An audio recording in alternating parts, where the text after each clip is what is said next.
முதலமைச்சர் மு.க. ஸ்டாலின் அவர்களே, விளாத்திக்குளம் உங்கள் கண்ணுக்கு தெரியலையா?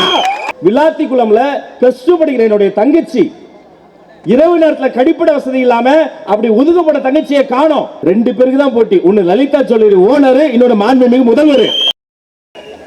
என்ன வேலு? மாண்புமிகு மயிலை வேலு ஐயா அவர்களே, ஒரு பேனர் வச்சது ஒரு குத்தமா?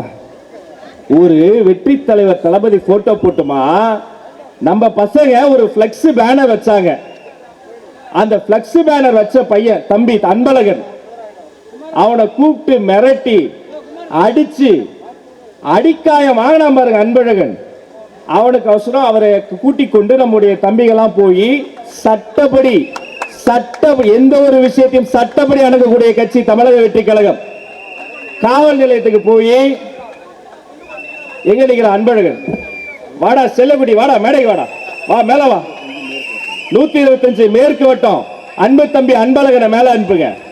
பிளக்ஸ் வச்சதுக்கே தம்பி வச்ச 500 ரூபாய் பிளக்ஸுக்கே தமிழ்நாடு அரசு வயிறு கலங்கி ஐயோ அவனா அவன் இன்னும் இறங்கி என்னென்ன வேலை செய்வாங்கிறதுக்கு இந்த மேடை உதாரணம். தம்பி வா, மேடை ஏறி வா, மயிலையின் சொத்தே வா, செல்ல தம்பியே வா. இவன் தான் அந்த வெற்றி தம்பி. அரகன் நிறைந்த கரவொலி தாங்க தம்பி அன்பழகன்.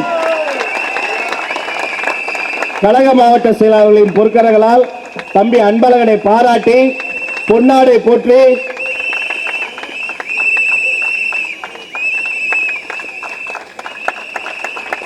பொருளாளர் அவர்களும் கழக மாவட்ட செயலாளர்களும், அது ஒண்ணு இல்ல அன்பழகா, காவல்துறைக்கும் எங்க ஏரியா நம்ம ஏரியா எம்எல்ஏ அவர்களுக்கும் அவங்க வீட்லயும் ஒரு விஜய் ஃபேன் இருப்பாங்க இல்லையா, தளபதி படத்தை அவங்க வீட்டில் கொடுக்கணுங்கிறதுக்காக தான் நீ வச்ச பிளக்ஸ அடிச்சு பிடிச்சு தூக்கிட்டு அவங்க வீட்டுக்கு கொண்டு போயிருக்கிறாங்க.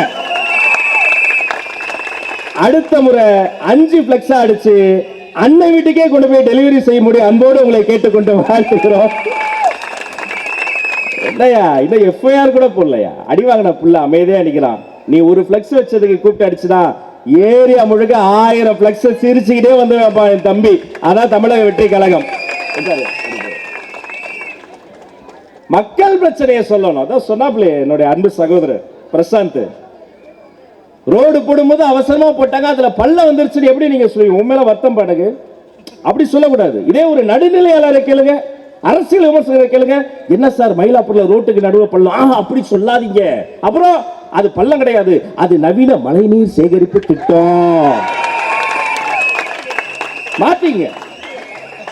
போட்டிங் விடுவோம் சொன்னாரு, ஆனா எல்லாம் மன்னிச்சிருவேன், மயிலாப்புரம் மார்வலாக்குவேன்னு சொல்லி மார்வலுக்கு உண்டான மரியாதை போயிடுச்சேப்பா. மயிலாப்பூரில் பக்கிங்ஹாம் கால்வாயில் போட்டிங் விடுவேன் சொன்னாரு, முடியல. என்னாச்சு? மந்தவெளி சந்தையில மழை காலத்துல நெஞ்சளவு தண்ணியில எல்லாம் போட்டிங் போட்டு மிதந்து மிதந்து சொன்னீங்களே, செஞ்சீங்களா? இவரை கேட்டீங்களா? அவங்க தலைமை சொன்னாங்களே, செஞ்சாங்களா? கல்வி கடன் ரத்து செய்யப்படும் சொன்னாங்களே, செஞ்சாங்களா? மகளிர் கடன் ரத்து செய்யப்படும் சொன்னாங்களே, செஞ்சாங்களா? கேஸ் விலை 500 ரூபாய் குறைக்கப்படும் சொன்னாங்களே, செஞ்சாங்களா? பெட்ரோல் விலை 1 லிட்டர் 75 ரூபாய்க்கு தரப்படும் சொன்னாங்களே, செஞ்சாங்களா? பெட்ரோல் எரியல. இந்த கருமத்தையெல்லாம் கேட்ட என் வயிறு எரியுது. உன் உருட்டு எல்லாத்தையும் சொல்லு, எதையுமே செய்யல. அந்த கடன் முடித்து வைக்கப்படும், இந்த கடன் முடித்து வைக்கப்படும், எதையுமே முடித்து வைக்கல. இதான் என்னுடைய தாய்மார்கள் சொல்லிட்டாங்க. இந்த 2026 திமுகவினுடைய அரசியல் ஆட்டம் முடித்து வைக்கப்படும், முடித்து வைக்கப்படும், முடித்து வைக்கப்படும். மாண்புமிகு எம்எல்ஏ ஒரு பேட்டியில சொல்றாரு, இந்த மாதிரி தாவேகா எங்களை வச்சு விளம்பரம் தேடுது. தமிழ்நாட்டிலேயே இன்னைக்கு அதிகமா விளம்பரம் தர்றது 2 பேருக்கு தான் போட்டி. ஒன்னு லலிதா ஜுவல்லரி ஓனர், இன்னொரு மாண்புமிகு முதல்வர். 4 கடைக்கு போங்க, எங்க கடைக்கு வாங்க. அது பரவாயில்லனா, அண்ணா அறிவாலயம் பக்கம் ஒரு பையன் போயிருக்கிறாப்ல, கூப்பிட்டு துண்டு போட்டு 2 சீட்டு வாங்கிக்க, 2 சீட்டு அது மாதிரி கேட்க கூடாது. அவன் சொல்ல, சார் நான் தண்ணி கேன் போட வந்தவன் சார். 21 கட்சியா? எத்தனை மணி? 27 கட்சியா? ஒரே ஒரு சவால் விடுற, ஒண்ணு இல்லைங்கண்ணா, 27 கட்சியினுடைய கூட்டணியினுடைய தலைவராக இருக்கக்கூடிய, மாண்புமிகுவாக இருக்கக்கூடிய, முதலமைச்சராக இருக்கக்கூடிய, முதல் முறை முதலமைச்சராக இருக்கக்கூடிய அண்ணன் மு.க. ஸ்டாலின் அவர்கள் அந்த 27 கட்சியினுடைய பேரையும் பேப்பர் பார்க்காம சொல்லுங்க பார்க்கலாம். சொல்லுறியா நீ? சட்டமன்றத்தில் பேசும்போது சொந்த அப்பா பேரே ஆக மாண்புமிகு முத்தமிழறிஞர் கலைஞர் கருணாநிதி அவர்கள் பார்த்து சொன்னவர் 27 கட்சி 21 கட்சி ஒன்று சொல்றேங்க. எல்லா கட்சியினுடைய தலைவர்கள் அங்க போயிட்டாங்க, அந்தந்த கட்சியினுடைய தொண்டர்களா இங்க வந்துட்டாங்க. பாருங்க, எல்லாம் எங்க சனம், என் மக்கள், என் கூட்டம். படிச்சவங்க வரணும், பொறுப்பானவங்க வரணும். அமெரிக்காவுடைய ஃபவுண்டேஷன் ஃபாதர்ஸ் அதை தான் சொல்றாங்க. பாலிடிக்ஸ் என்பது பிசினஸ் கிடையாது. பல்வேறு துறைகளில் இருக்கக்கூடிய நிபுணர்களா வரணும். எங்க பொருளாளர் மாதிரி வரணும். தமிழ்நாட்டினுடைய அரசியலை மாற்றக்கூடிய சக்தியாக வரணும். கை சுத்தத்தோட வரணும். காவல்துறையினுடைய கைகள் கட்டப்பட்டிருக்கு. நெஞ்சம் உடைந்து நிற்கிறேன். இந்த மேடையில் அத்தனை பேர் இருக்கீங்க, ஊடக நண்பர்கள் இருக்காங்க. அன்பு சகோதரர் வெலிங்டன் அட்வொகேட் வந்திருந்தாரு. நேற்றைய தினம் போராட்டத்தை முடிச்சுட்டு வந்தோம். திரும்பிய திசையெல்லாம் போராட்டம். தூய்மை தேவதைகள் போராடுறாங்க, ஆசிரியர்கள் போராடுறாங்க, மாணவர்கள் போராடுறாங்க, மீனவர்கள் போராடுறாங்க. விளாத்திக்குளம்னு ஒரு ஊருமா, தூத்துக்குடி பக்கத்தில் இருக்குமா. விளாத்திக்குளம்ல பிளஸ் 2 படிக்கிற என்னுடைய தங்கச்சி இரவு நேரத்தில் கடிப்பட வசதி இல்லாம அப்படி ஒதுக்கப்பட்ட தங்கச்சியை காணோம். காவல் நிலையத்தில் போய் கதறி இருக்கிறாங்க. அப்பா அம்மா அசிங்கமா பேசியிருக்காங்க. பொம்பளை பிள்ளை காணா போயா, யாரவே லவ் பண்ணி போயிருக்கும்னு அவமானப்படுத்தி இருக்கிறாங்க. ஒரு நாள் முழுக்க அப்பா அம்மா தேடி இருக்கிறாங்க. 24 மணி நேரம் கழித்து என்னுடைய அருமை தங்கச்சி ரீதியாக கொடுமை செய்யப்பட்டு, கழுத்து நெரிக்கப்பட்டு, கண்டப்பட்டு வீசப்பட்டு விட்டால் 24 மணி நேரம் கழிச்சு இன்னைக்கு விளாத்திக்குளம் பத்தி எரியுது. நான் கேட்கிறேன், இந்த மயிலாப்பூர் மண்ணில் இருந்து கேட்கிறேன், விளம்பரத்திற்கு மட்டும் வரக்கூடிய முதல் முறை முதலமைச்சர் மு.க. ஸ்டாலின் அவர்களே, விளாத்திக்குளம் உங்கள் கண்ணுக்கு தெரியலையா? மேடைக்கு மேடை பெண்ணுரிமை பெண்ணுரிமை என்று பேசக்கூடிய முதலமைச்சரினுடைய தங்கச்சி மதிப்பிற்குரிய அக்கா கனிமொழி அவர்களே, விளாத்திக்குளத்தில் செத்தது உங்க தங்கச்சி இல்லையா? முதலமைச்சர் பதவிக்கு இவர் வந்தபோது வந்த சில நாட்கள் இருந்து இங்க பெண்களுக்கு நிம்மதி இல்ல. வேலூர் கோட்டை அருகே 10 பேர் சேர்ந்து ஒரு குழந்தைய பாலியல் ரீதியா குடும்பப்படுத்தினாங்க.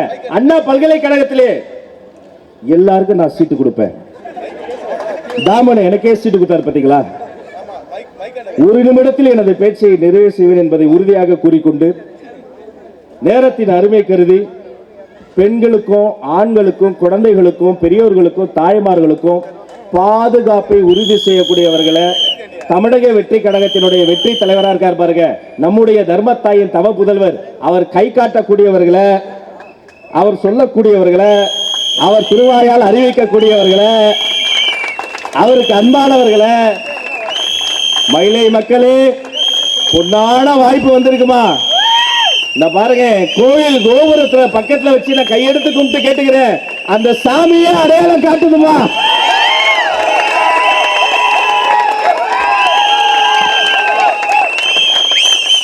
இந்த அலங்கார மேடையிலே அங்க நிக்கிறார் பாருங்க தலைவன்.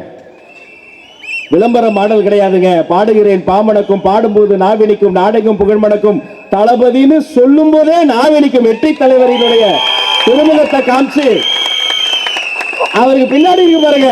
என்னது என்னது என்ன கோட்டை? ஆஹா, எல்லார் முகத்தையும் பாருங்க தலைவா. இந்த வீடியோ நீங்க பாப்பீங்களா தெரியல தலைவா. தாமன் மேடையிலிருந்து சொல்ற தலைவா, தவமாய் தவம் இருந்த தமிழ்நாட்டின் வரமே, தாய்மார்கள் கண்ணீரை துடைக்கின்ற கரமே, தலைவா நீ ஆணையிட்டால் அந்த செஞ்சாது கோட்டை உன் காலடிக்கு வருமே. இதே மேடையில வெற்றி கூட்டம் போட்டு தாமனையும் பொருளாளரையும் வச்சு இதை விட பிரம்மாண்டமா ஆளுங்கட்சின்ற பேர்ல என் தம்பி அன்பழகனை வச்சு பிளெக்ஸ் அடிச்சு கூட்டம் நடத்துல. நன்றி, வணக்கம்.